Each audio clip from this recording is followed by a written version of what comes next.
Hi guys, ಎಲ್ಲರೂ ಹೇಗಿದ್ದೀರಾ? ನಿನ್ನೆ ನಾನೊಂದು ಕೇಸ್ನ ಹ್ಯಾಂಡಲ್ ಮಾಡ್ತಾ ಇದ್ದೆ. ಆ ಹುಡುಗನ ಕೊಲೆ ಮಾಡಿದ್ದು ಯಾರು ಅಂತ ನಿಮಗೇನಾದ್ರು ಗೊತ್ತಾಯ್ತಾ? ಗೊತ್ತಾಗಿಲ್ಲ ಅಂದರೆ ನಾನು ಹೇಳ್ತೀನಿ. ಆ ಹುಡುಗನ ಸಾಯಿಸಿದ್ದು ಬೇರೆ ಯಾರೂ ಅಲ್ಲ, ಈ ಝೋಂಬಿನೇ. ಅದು ಹೇಗೆ ಅಂದರೆ, ಆ ಹುಡುಗನ ಕತ್ತಿನ ಹತ್ರ ಬೆರಳಿನ ಮಾರ್ಕಿರುತ್ತೆ. ಈ ಝೋಂಬೀಸ್ಗಳು ವೈರಸ್ಸಿಂದ ಬಳಲ್ತಾ ಇರ್ತಾರೆ. ಇವರ ಕಣ್ಣಿಗೆ ಯಾರಾದರೂ ಸಿಗಾಕೊಂಡ್ರೆ ಅವರಿಗೆ ಕಚ್ಚಿ ಪರ್ಚಿ ಆ ವ್ಯಕ್ತಿಗಳನ್ನ ಸಾಯಿಸ್ಬಿಡ್ತಾರೆ.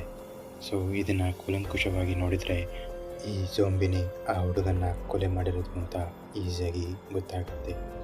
ಸೊ ಗೊತ್ತಾಯ್ತಲ್ವಾ ಆ ಹುಡುಗನ ಕೊಲೆ ಮಾಡಿದ್ದು ಯಾರು ಅಂತ.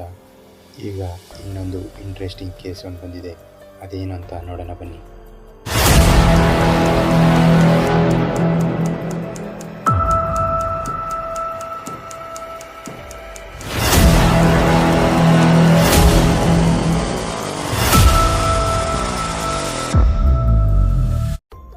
ಈ ಹುಡುಗಿ ಶವವಾಗಿ ಗುಹೆಯಲ್ಲಿ ಬಿದ್ದಿದ್ದಾಳೆ. ಇತ್ತಗೋ ಫಾರೆನ್ಸಿಕ್ ರಿಪೋರ್ಟ್. ಈ ಫಾರೆನ್ಸಿಕ್ ರಿಪೋರ್ಟ್ ಪ್ರಕಾರ ಈ ಹುಡುಗಿ ಮಧ್ಯಾಹ್ನ ಕೊಲೆಯಾಗಿದ್ದಾಳೆ. ನನಗೆ ಒಂದು ಗೊತ್ತಾಗ್ತಾ ಇಲ್ಲ, ಈ ಹುಡುಗಿ ಈ ಗುಹೆಗೆ ಹೇಗೆ ಬಂದಳು? ನಾನು ಫಸ್ಟು ಸುತ್ತಮುತ್ತ ಇರೋ ಅಕ್ಕಪಕ್ಕ ಮನೆಯವ್ರನ್ನ ವಿಚಾರಿಸ್ಬೇಕು. ಸರ್, ಇಲ್ಲಿ ನೋಡಿ, ಇಲ್ಲೊಂದು ಹುಡುಗಿ ಮರ್ಡರ್ ಆಗಿದೆ. ನಿಮಗೇನಾದರೂ ಇದ್ರ ಬಗ್ಗೆ ಏನಾದರೂ ಗೊತ್ತಿದೆಯಾ? ಅಯ್ಯೋ ಹೌದಾ, ನೆನಪ, ನನಗದ್ರ ಬಗ್ಗೆ ಏನೂ ಗೊತ್ತಿಲ್ಲ. ಆದರೆ ಇಲ್ಲಿ ಜನ ಬೇರೆನೇ ಹೇಳ್ತಾರೆ.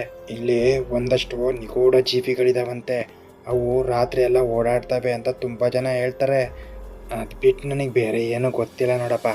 ನಿಗೂಢ ಜೀವಿಲ ಯಾವುದದು? ಸರ್, ಇಲ್ಲಿಂದ ಸ್ವಲ್ಪ ದೂರ ಹೋದರೆ ಒಂದು 3 ಜನ ವಿಚಿತ್ರವಾಗಿದ್ದಾರೆ. ಅವ್ರನ್ನ ನೀವು ವಿಚಾರಿಸಿದ್ರೆ ನಿಮಗೆ ಗೊತ್ತಾಗ್ಬೋದು. ಅವ್ರು ಹೇಳಿರೋ 3 ಜನ ವ್ಯಕ್ತಿ ಇವರೇ ಅಂತ ಅನಿಸುತ್ತೆ. ಇವರನ್ನ ಒಂದ್ಸಲಿ ವಿಚಾರಿಸಿದ್ರೆ ನಿಜ ಏನು ಅಂತ ಗೊತ್ತಾಗ್ಬೋದು. ಏನಪ್ಪ, ಅಲ್ಲೊಂದು ಹುಡುಗಿ ಸತ್ತಾಗಿದ್ಲು, ಅದ್ರ ಬಗ್ಗೆ ನಿಂಗೇನಾದ್ರು ಗೊತ್ತಿದೆಯಾ? ಹುಡುಗಿ ಸತ್ತಿದ್ದಾಳ? ಏನೋ ಸರ್, ನನಗೆ ಗೊತ್ತಿಲ್ಲ. ನಾನು ಕೆಫೆಗೆ ಹೊಂಟಿದ್ದೆ, ಅಲ್ಲಿ ತಲೆಕಾಲು ಸಖತ್ತಾಗಿ ಸಿಗತ್ತಂತೆ. ಬರ್ತೀರಾ, ಹೋಗೋಣ? ಏಯ್, ಯಾರೋ ಹುಚ್ಚ ಅಂತ ಅನ್ಸುತ್ತೆ. ಏನಪ್ಪ, ನಿನಗೇನಾದ್ರು ಗೊತ್ತಾ ಆ ಹುಡುಗಿನ ಸಾಯಿಸಿದ್ದು ಯಾರು ಅಂತ? ನೋಡಿ ಸರ್, ನಾನೊಬ್ಬ ದೆವ್ವ. ನಾನು ಬರೋದೇ ರಾತ್ರಿ ಹೊತ್ತು. ನನಗೇನು ಸರ್ ಗೊತ್ತು? ಶಟ್. ಏನಪ್ಪ, ನಿನಗೇನಾದ್ರು ಗೊತ್ತಾ ಆ ಹುಡುಗಿನ ಸಾಯಿಸಿದ್ದು ಯಾರು ಅಂತ? ನೋಡಿ ಸರ್, ನಾನೊಬ್ಬ ಮನುಷ್ಯನಾಗಿ ಕನ್ವರ್ಟ್ ಆಗೋ ತೋಳ.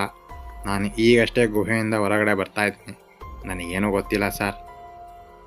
ಓ, ಇದೇನಿದು? ಈ 3 ಜನ ಕೊಡ್ತಿರೋ ಉತ್ತರ ನೋಡಿದ್ರೆ ನನಗೆ ಒಬ್ಬರ ಮೇಲೆ ತುಂಬಾ ಅನುಮಾನ ಬರ್ತಾ ಇದೆ. ನಿಮಗೂ ಏನಾದರೂ ಗೊತ್ತಾಯ್ತಾ? ಗೊತ್ತಾದರೆ ಕಮೆಂಟ್ ಸೆಕ್ಷನಲ್ಲಿ ಕಮೆಂಟ್ ಮಾಡಿ. ನಾನು ಈ ಕೊಲೆನ ಯಾರು ಮಾಡಿದ್ದು ಅಂತ ಮುಂದಿನ ವಿಡಿಯೋದಲ್ಲಿ ಹೇಳ್ತೀನಿ ಅಂತ ಹೇಳ್ತಾ, ಯಾರೆಲ್ಲ ಇನ್ನೂ ನನ್ನ ಚಾನಲ್ನ ಸಬ್ಸ್ಕ್ರೈಬ್ ಮಾಡ್ಕೊಂಡಿಲ್ವೋ ಅವರು ಈ ಕೂಡಲೇ ಸಬ್ಸ್ಕ್ರೈಬ್ ಮಾಡ್ಕೊಳ್ಳಿ. ಹಾಗೆ ಮರಿದಿನಿ ಪಕ್ಕದಲ್ಲಿರುವ ಬೆಲ್ ಬಟನ್ನ ಪ್ರೆಸ್ ಮಾಡಿ. ಇದರಿಂದ ನಾವು ಹಾಕುವ ಮುಂದಿನ ವಿಡಿಯೋಗಳ ನೋಟಿಫಿಕೇಷನ್ ನಿಮ್ಮ ಮೊಬೈಲಿಗೆ ಬೇಗನೆ ಬರುತ್ತೆ ಅಂತ ಹೇಳ್ತಾ, ಇವತ್ತಿನ ಕೇಸ್ ನಿಮಗೆ ಇಷ್ಟ ಆಗಿದೆ ಅಂತ ಅಂದ್ಕೊಂಡಿದ್ದೀನಿ. ನಾಳೆ ಇನ್ನೊಂದು ಇಂಟ್ರೆಸ್ಟಿಂಗ್ ಕೇಸ್ನ ಜೊತೆಗೆ ನಿಮ್ಮ ಮುಂದೆ ಬರ್ತೀನಿ ಅಂತ ಹೇಳ್ತಾ ಇವತ್ತಿನ ವಿಡಿಯೋ ಇಲ್ಲಿಗೆ ಮುಗಿಸ್ತಾ ಇದ್ದೀನಿ. ಓಕೆ ಫ್ರೆಂಡ್ಸ್, ಬಾಯ್.